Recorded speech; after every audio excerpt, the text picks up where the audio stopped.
The city of Hamilton and the federal government are celebrating a major step in a huge inner-city housing development. They say the Roxborough Park project in East Hamilton will provide affordable homes for hundreds of people. At the same time, leading land developers tell CHCH News there's no end in sight to the housing crisis facing the region and the province. Al Sweeney joins us live with this story. Al. Hi there, Taz. Well, a project like the one in East Hamilton shows what can be done to provide housing.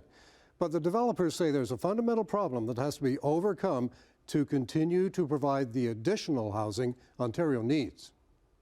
This massive building project on 13 acres in East Hamilton is about halfway done, turning what was rundown city housing into new, geared to income and affordable townhouses and apartments, partly with federal financing. Today's announcement that we are making is an investment from the federal government of just over $133 million to create 497 units. With hundreds more units on the way.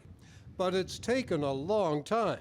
We've been talking about this Roxborough project since 2016. And they say it took financing incentives and agreements with the city on issues like population density.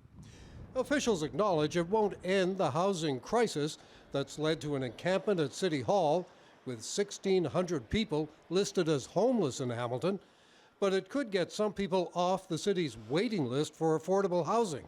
It may be a little tougher to get the direct linkage between the 1,600 that are currently unhoused directly into a unit like this, but you must remember, we have 6,000 people that are on the affordable housing waiting list, and this is what helps add to the supply. The developers say incentive and financing programs like the ones supporting the project help, but there's a bigger problem of finding the land to build on for future housing. Supply. Streamlining and supply.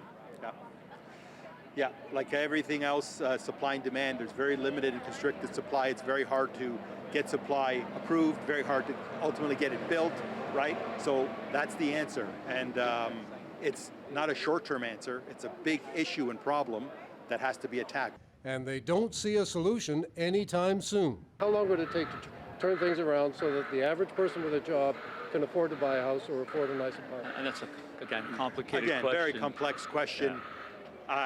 There's so many levers of the economy that are involved in that. We don't have the land that we had before. We don't have the resources that we have before. We have to do some innovative thinking to make it happen.